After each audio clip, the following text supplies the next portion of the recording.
नमस्कार, मैं रवीश कुमार। मैं जब मर जाऊं तो मेरी अलग पहचान लिख देना, लहू से मेरी पेशानी पे हिंदुस्तान लिख देना। यह शेर राहत इंदौरी का है। कोरोना ने हमसे एक जिंदा दिल और बहादुर शायर छीन लिया। उर्दू के प्रोफेसर रहे, मुशायरे पर ही पीएचडी की और उसकी बारीकियों को ऐसे समझा कि जिस भी महफिल में गए, राहत इंदौरी ने बादशाहत के झंडे गाड़े। हाथ खाली हैं तेरे शहर से जाते जाते, जान होती तो मेरी जान लुटाते जाते। अब तो हर हाथ का पत्थर हमें पहचानता है, उम्र गुजरी है तेरे शहर में आते जाते। इंदौर के राहत इंदौरी हमारे बीच नहीं हैं। अपनी शायरी से इस शहर को एक पहचान दी और उनकी शोहरत के हर मुकाम में कभी इंदौर अलग ना हो सका।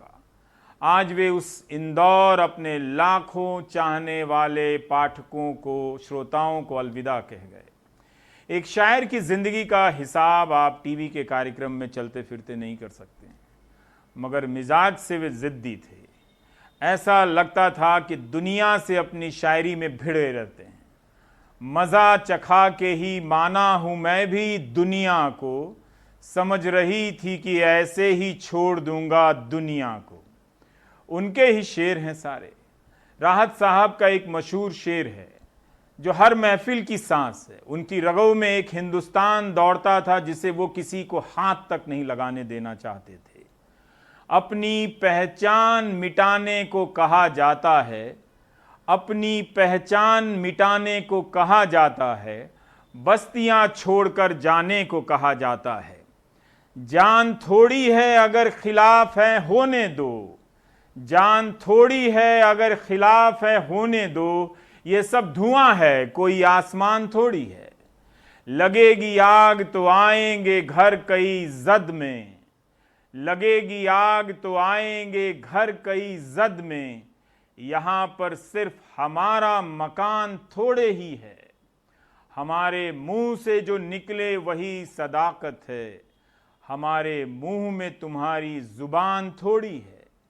मैं जानता हूं कि दुश्मन भी कम नहीं, लेकिन हमारी तरह हथेली पर जान थोड़ी है।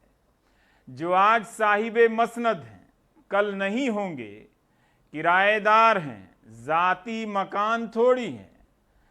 सभी का खून है शामिल यहां की मिट्टी में, किसी के बाप का हिंदुस्तान थोड़ी है।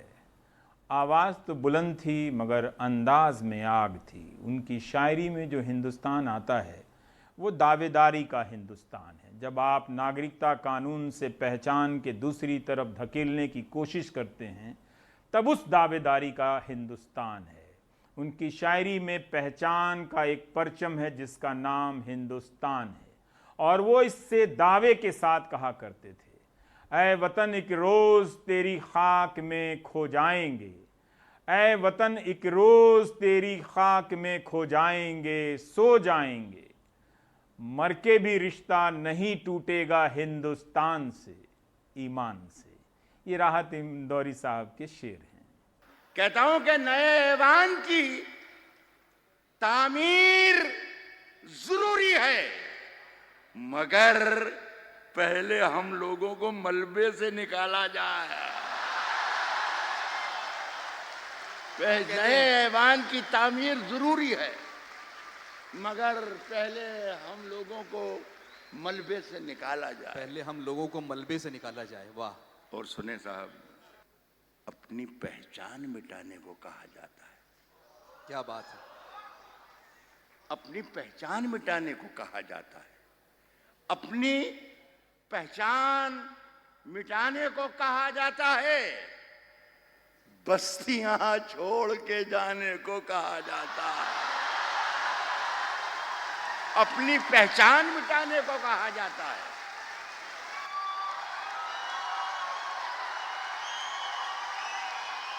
शुक्रिया। आगे की दो लाइनें सुन लीजिए। अपनी पहचान मिटाने को कहा जाता है, बस्तियां छोड़ के जाने को कहा जाता है, पत्तियां रोज गिरा जाती है जहरीली हवा, और हमें पेड़ लगाने को कहा जाता है। वाह।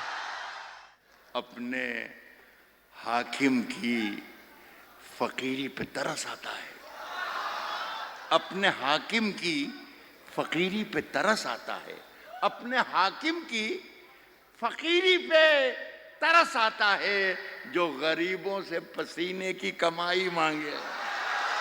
अपने हाकिम की फकीरी पे तरस आता है, जो गरीबों से पसीने की कमाई मांगे।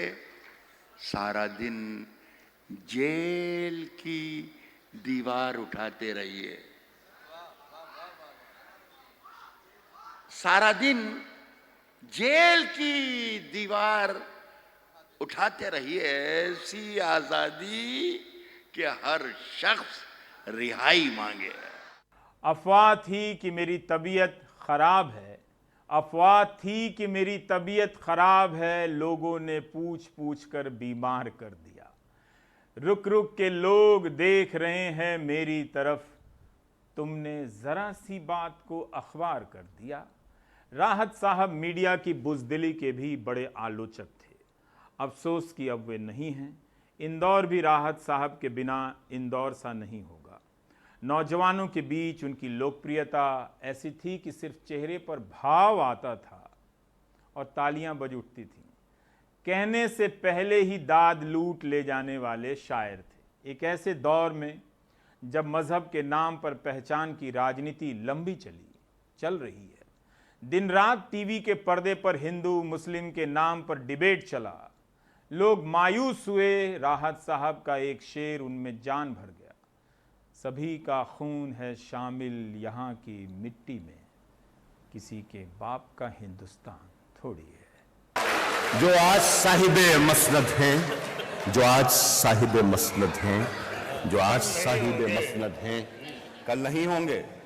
जो आज साहिबे मसनद है कल नहीं होंगे। किराएदार हैं, जाती मकान थोड़ी है, सभी का खून है शामिल यहां की मिट्टी में, किसी के बाप का हिंदुस्तान थोड़ी है।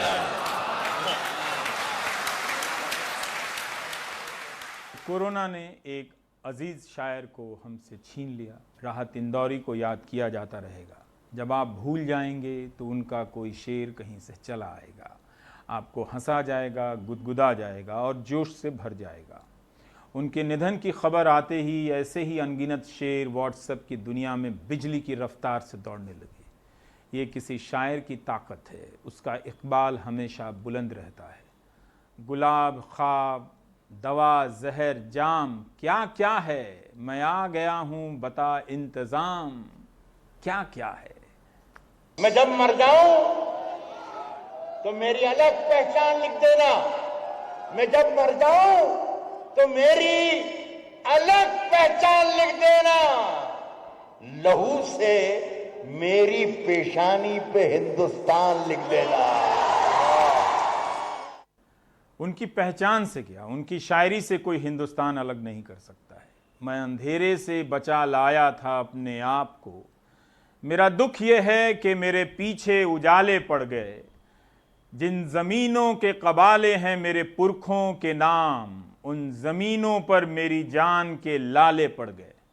हम राहत इंदौरी साहब को याद कर रहे हैं। उनका निधन हो गया है। अपनी शायरी से सियासत को सामने से जवाब देने वाले शायर थे। बेखौफ जवाब दिया, वे चैलेंजर थे। अपनी शायरी से महफिलों को एक मकसद दे गए। मुशायरों की दुनिया आज वीरान हुई है। ख्वाब, दवा, जहर, जाम, क्या क्या है, मैं आ गया हूं बता इंतजाम क्या क्या है।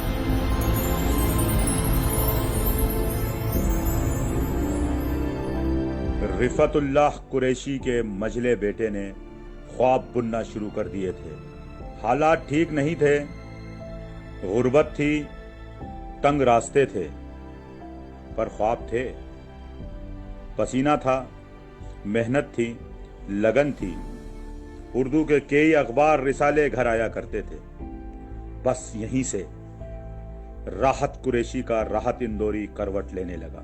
मुझे बहुत सी जो चीज़ें बचपन की याद रही हैं, उनमें वो मकानात भी मुझे आज भी याद हैं कि जब मैं ज़मीन पर सोता था तो आसमान मेरी छप्पर से कहीं कहीं पेवन उसके नज़र आते थे।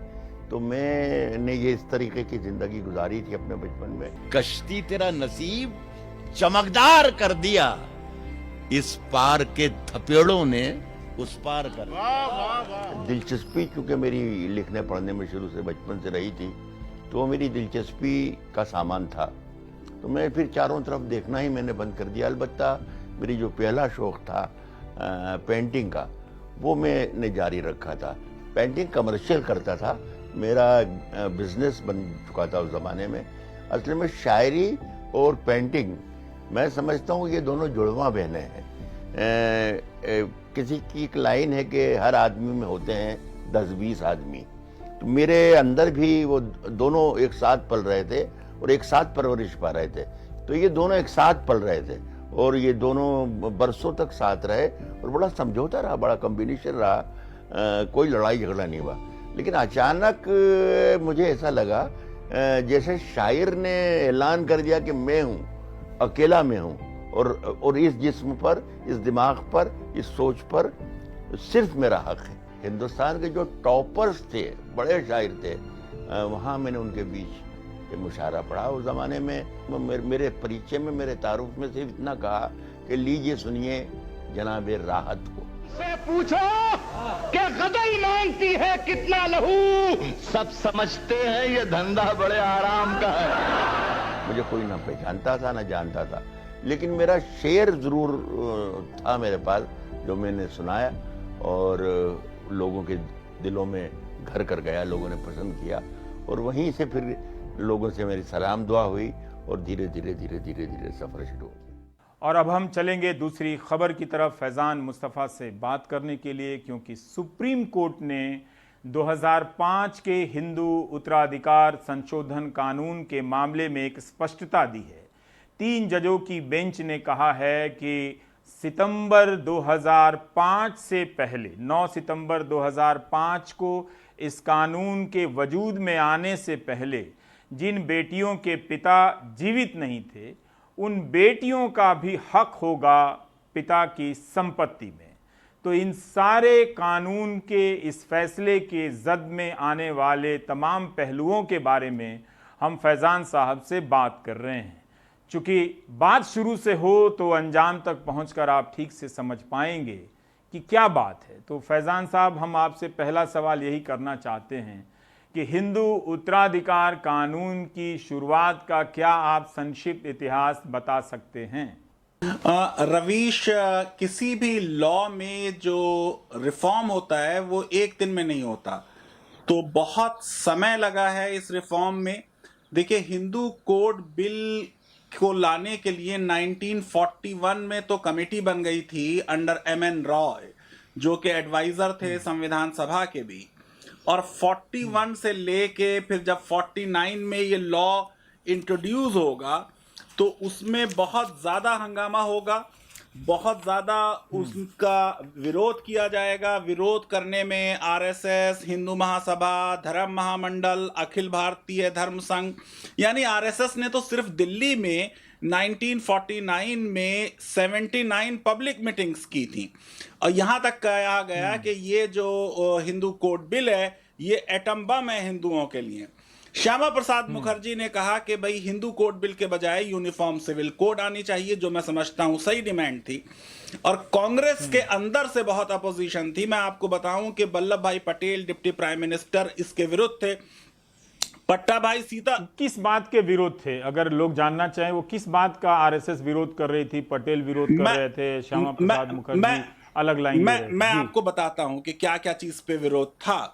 ये हमेशा जो राइट होता है रवीश किसी भी देश में, वो रिफॉर्म के विरुद्ध होता है, चाहे मुस्लिम राइट हो, चाहे क्रिश्चियन राइट हो, चाहे हिंदू राइट हो।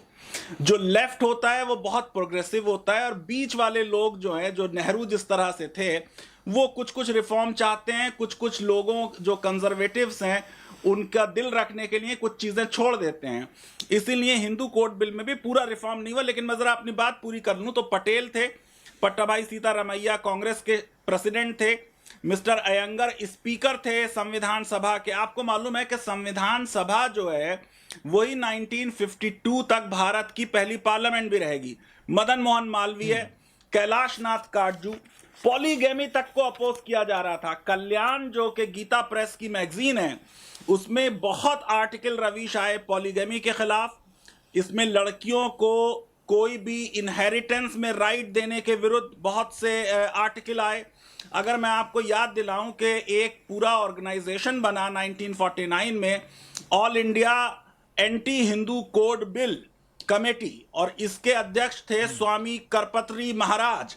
और इन्होंने अंबेडकर की लो कॉस्ट को इशू बनाया। उन्होंने कहा ये बदला ले रहे हैं हमसे, और याज्ञवल्क्य को कोट करते हुए उन्होंने कहा कि भाई अगर पॉलीगेमी को जस्टिफाई करते हुए कि अगर किसी की बीवी हैबिचुअल ड्रंकार्ड है या कंफर्म इनवैलिड है, कनिंग है या बैरन है, स्पेंड थ्रिफ्ट है, बहुत फजूल खर्च है, या बिटर टंग्ड है, बोलती बहुत ज्यादा है, या सिर्फ उसके बेटियां हुई हैं बेटे नहीं हुए, तो हस्बैंड को ये राइट है कि उसके रहते हुए दूसरी शादी कर ले। तो ये एक बहुत बड़ा चेंज हो रहा था। आप सोचिए 1949 में जब पहले हिंदू कोड बिल इंट्रोड्यूस होगा, अंबेडकर लॉ मिनिस्टर हैं, 23 लोगों ने, 24 लोग बोले हैं और उनमें से 23 लोगों ने संसद में इसका विरोध किया। सितंबर 15, 1951 को देश के राष्ट्रपति राजेंद्र प्रसाद ने थ्रेट किया कि मैं या तो बिल को वापस कर दूंगा या वीटो करूंगा। और आपको मालूम है अभी 42वां संशोधन नहीं हुआ है कि अगर कैबिनेट रिकंसीडर करके भेजेगी तो राष्ट्रपति बाध्य होगा। तो ये जो हमारे हिंदू लॉ में रिफॉर्म हुआ, पहले आप लड़कियों के बारे में समझ लें। जो क्लासिकल हिंदू लॉ था वो लड़कियों को शेयर नहीं देता था प्रॉपर्टी में, सारी प्रॉपर्टी जो थी वो दी जाती थी बेटों को। तो एक इसमें ये चेंज हुआ 1955 में जब ये हिंदू सक्सेशन एक्ट बनेगा। और देखिए ये हिंदू कोड बिल एक बार में नहीं बन पाया, अंबेडकर ने इस्तीफा दे दिया। उसके बाद जो नए लॉ मिनिस्टर बने उन्होंने, मिस्टर विश्वास थे शायद, लोगों को समझाने के लिए कर दिया कि देखो हम कोई बड़ा चेंज नहीं कर रहे हैं, ये वही हमारा एंशिएंट हिंदू लॉ है जिसे हम ला रहे हैं। तो जब भी रिफॉर्म होता है कंजर्वेटिव लॉबी को सेटिस्फाई करने के लिए कुछ कुछ चीजें छोड़ी जाती हैं। तो यहां पे उसके कई टुकड़े करने पड़े, यानी Hindu adoption and guardianship act अलग बना, हिंदू सक्सेशन एक्ट अलग बना, और हिंदू मैरिज एक्ट अलग बना। यह भी अपने आप में कंप्रोमाइज था। तो अब जब ये लॉ बन रहा है 1955 में, तो अभी ये लड़कियों को जो पैतृक प्रॉपर्टी है, जॉइंट फैमिली प्रॉपर्टी है, उसमें अभी शेयर नहीं दे रहा है। अभी ये शेयर दे रहा है जो सेल्फ एक्वायर्ड प्रॉपर्टी है, यानी लड़की के पिता ने जो अपने आप कोई नौकरी की, कोई बिजनेस किया अलग से, और उस बिजनेस से उसने कोई जायदाद छोड़ी है, तो उसको ये मिलेगा। रवीश, आज भी इतना चेंज हो जाने के बाद भी हमारे यहाँ जो लड़कियों की ओनरशिप है प्रॉपर्टी की, वो बहुत कम है।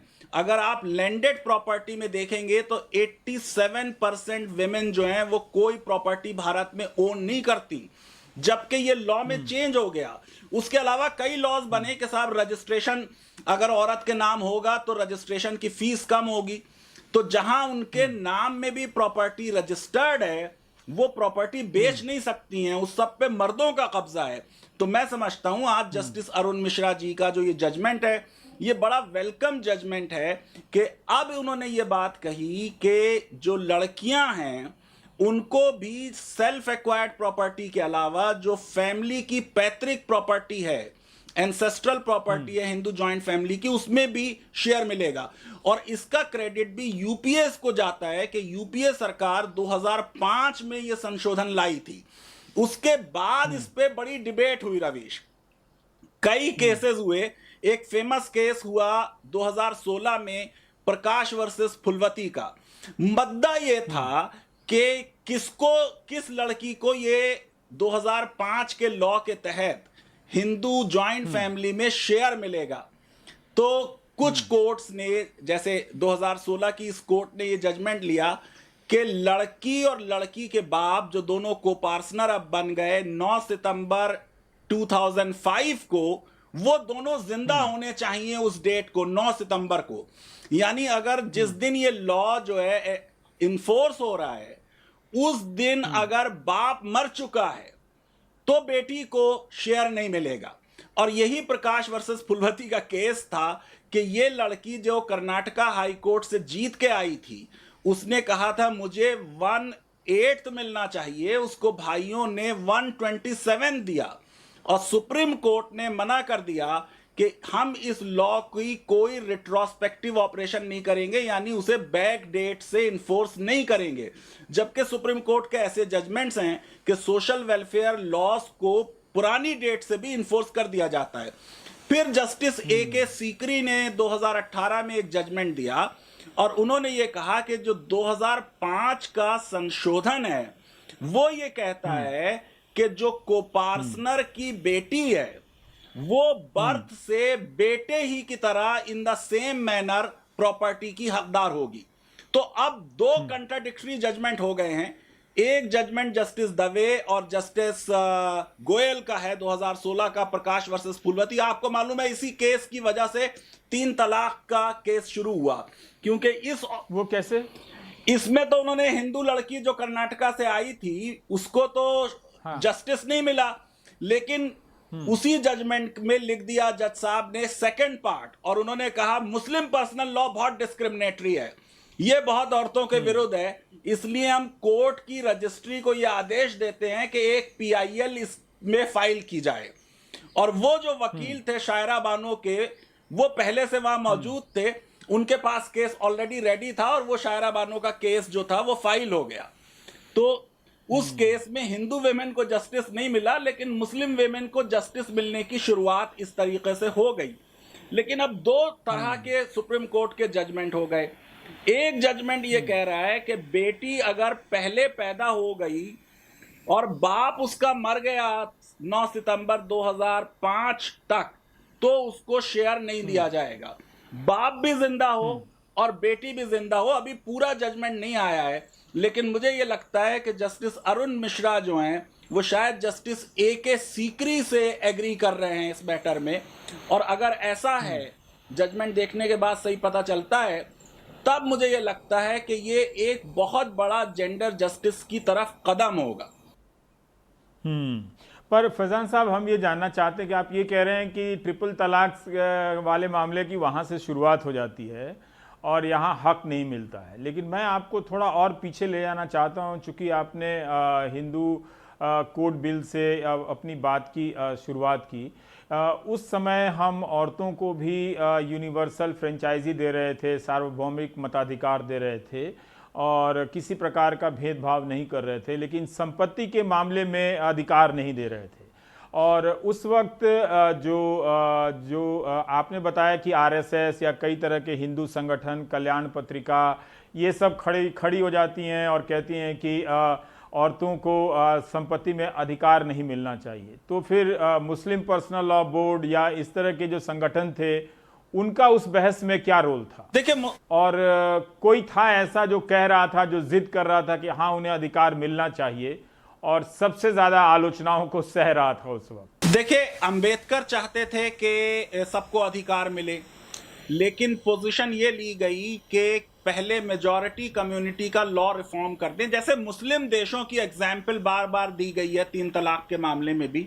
रविश, ये आसान होता है कि आप पहले मेजॉरिटी का लॉ रिफॉर्म करें, कोई क्रिटिसिज्म नहीं होगा। तो नेहरू का ख्याल ये था कि फेजेस में चलें। हिंदू लॉ के बारे में देखिए, कमेटी 1941 से बनी हुई थी, उसकी रिपोर्ट आ गई थी। हिंदू लॉ में बिल्कुल शेयर नहीं था फीमेल का, उसमें रिफॉर्म की ज्यादा जरूरत थी, तो वो कर दिया गया। लेकिन मैं समझता हूं कि ये एक ब्लंडर था नेहरू का। अगर उसी झटके में मुस्लिम लॉ भी रिफॉर्म हो जाता, तो जो बाद में एक माइनॉरिटी अपीजमेंट का इल्जाम कांग्रेस पे लगा, वो इल्जाम नहीं लगता।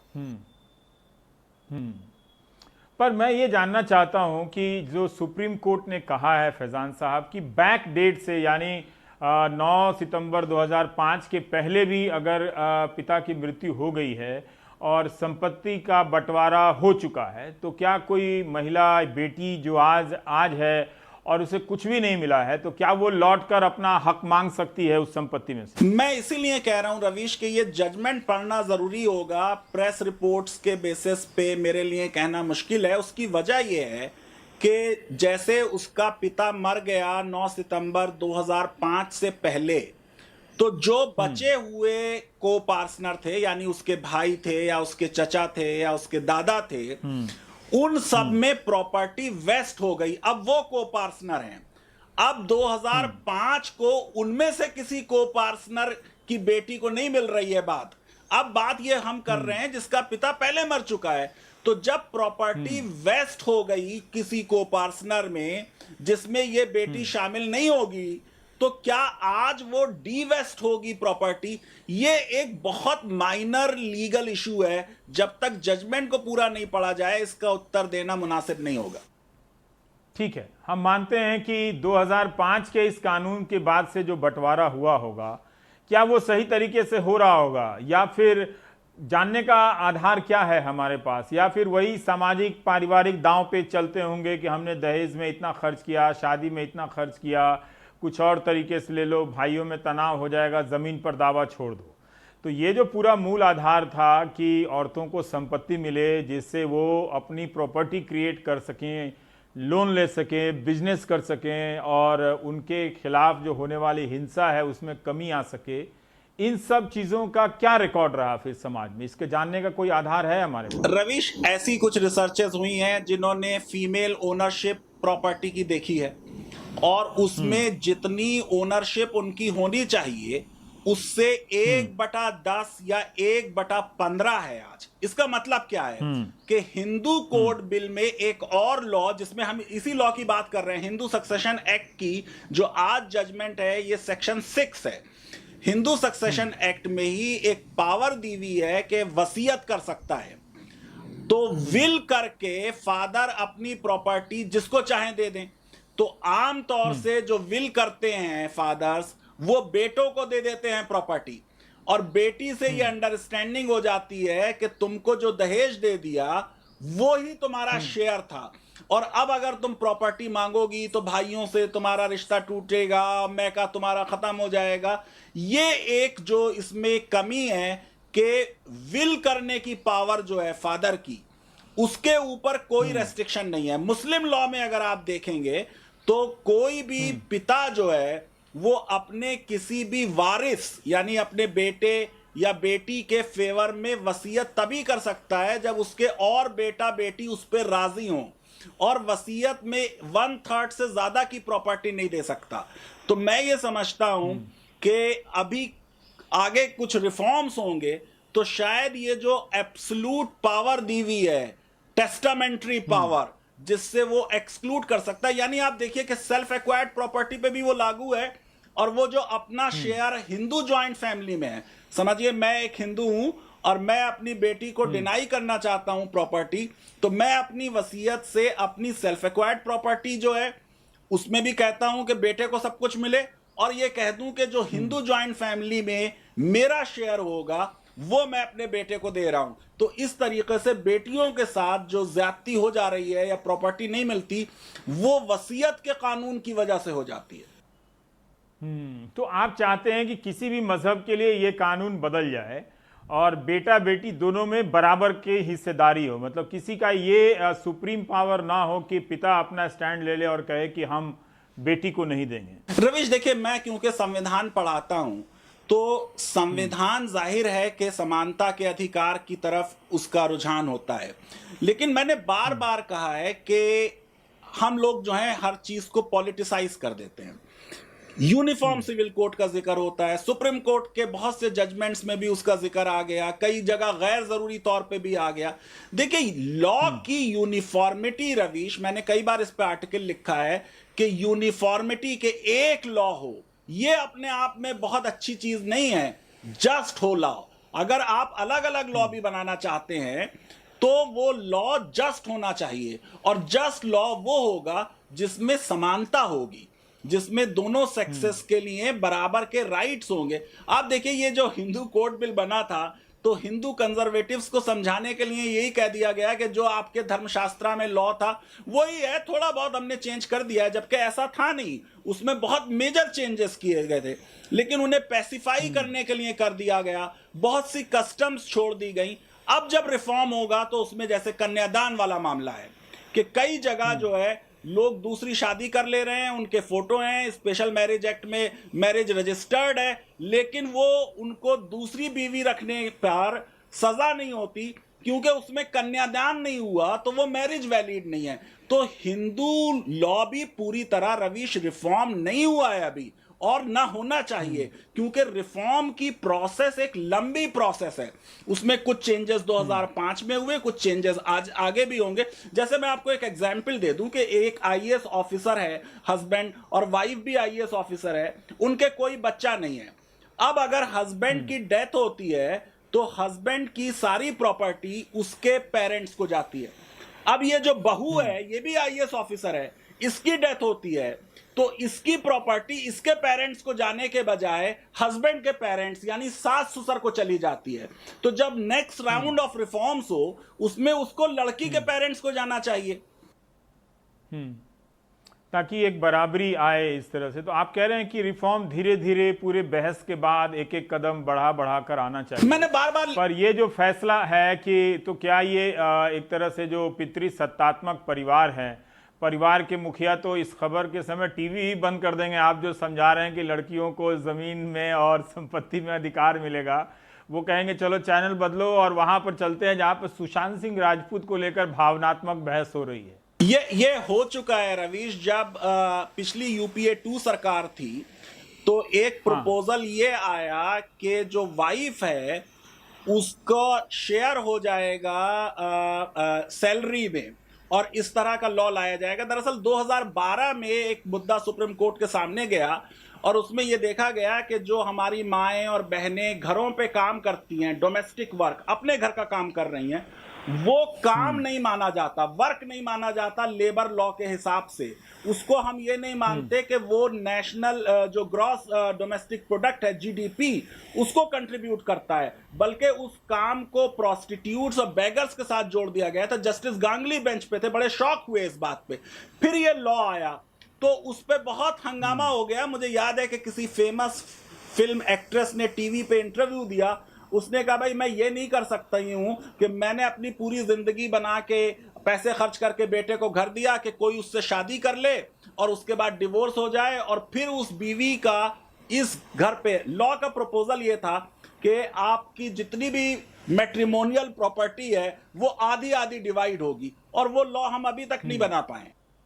ये बातचीत जारी है, ब्रेक के अगले हिस्से में भी रहेगी जारी, और हम वहां भी फैजान साहब से इस बातचीत को जारी रखेंगे।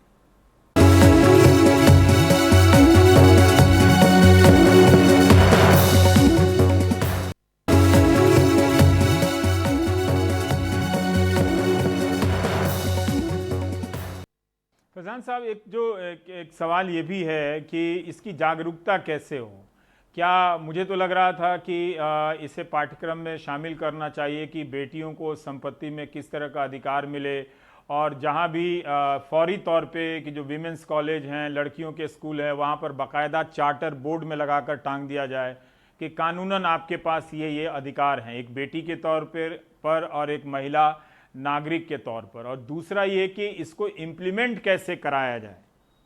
रवीश, नई एजुकेशन पॉलिसी में कई सब्जेक्ट्स के नाम दिए हैं लेकिन जेंडर स्टडीज का नाम नहीं है। ये एक इंटरडिसिप्लिनरी सब्जेक्ट है।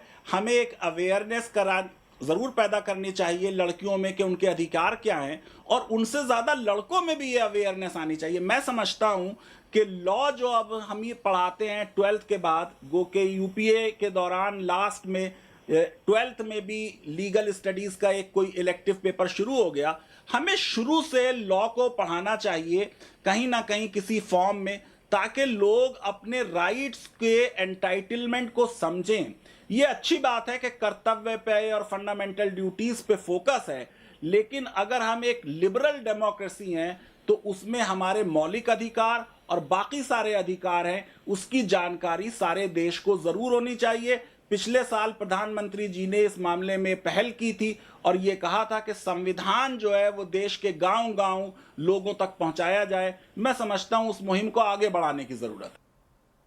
फैजान साहब, चलते चलते एक सार रूप में बता दें कि इस फैसले से हिंदू औरतों को एक बड़ा अधिकार मिल रहा है। मतलब नहीं ये बड़ी बात। देखिए, ये माँ बाप खुश हो जाएंगे कि ऐसा कानूनी अधिकार मिला है कि बेटियों को भी वो संपत्ति दे सकें। नहीं रवीश, ये फैसला जो है ये कोई उस मामले में उतना सिग्निफिकेंट नहीं है, क्योंकि अधिकार तो यूपीए सरकार ने 2005 में दे दिया। उसके इंटरप्रिटेशन में कोर्ट ने ये कहा कि हम तभी ये अधिकार देंगे जब बाप और बेटी दोनों 9 सितंबर 2005 को जिंदा हों। अब ये सुप्रीम कोर्ट ने उसको एक्सटेंड किया है कि अगर बाप मर भी गया है 2005 से पहले, अगर बेटी पैदा हो गई है तो वो बेटी जो है वो अपने भाई की तरह, क्योंकि जो सेक्शन 6 में लिखा है कि daughter of the co partner on birth in the same manner as son of the co partner, उसको राइट होगा। तो ये इस एक्सप्रेशन जो सेक्शन 6 में आया है उसकी व्याख्या आई है, लेकिन ये राइट तो 2005 से हिंदू औरतों को मिल गया है। लेकिन बहुत बहुत शुक्रिया। एक चीज मैं आपको बता दूं, हमने देश के संविधान आने के बाद बहुत से राज्यों में जो रिफॉर्म किए, एग्रीकल्चरल रिफॉर्म, उनमें रवीश आपको जान के ताज्जुब होगा कि कई राज्यों में औरतों को जो काश्त की जमीन है, खेती की जमीन, उनमें आधा छोड़ दीजिए, कोई हक नहीं दिया। और हमने ये कहा कि लैंड के बंटवारे से जो है वो होल्डिंग कम हो जाएगी, छोटे छोटे खेत हो जाएंगे। तो और उन सारे लॉस को 9 शेड्यूल में डाल दिया ताकि उनकी संवैधानिकता को भी चैलेंज ना किया जाए। तो अगर आप एग्रीकल्चरल प्रॉपर्टी की ओनरशिप देखेंगे तो वहां बहुत औरतों के साथ ज्यादती हो चुकी है। तो उम्मीद है कि कम से कम इसी बहाने, इस फैसले के बहाने, इसकी व्याख्या के बहाने उस पुराने 2005 के कानून के बारे में चर्चा तो हुई, और इस तरह से बेटियों में, महिलाओं में जागरूकता होनी चाहिए। पिताओं को ही घर घर में बताना चाहिए कि तुम्हारे पास ये अधिकार है। तो बहुत बहुत शुक्रिया फैज़ान साहब इस पूरी बातचीत के लिए, शुरू से लेकर एक यहाँ तक ले आने के लिए। तो अच्छा है कि कई बार पर्सपेक्टिव मिल जाता है और संदर्भ भी बन जाता है। धन्यवाद, बहुत बहुत शुक्रिया। तो आप देख रहे थे प्राइम टाइम। नमस्कार।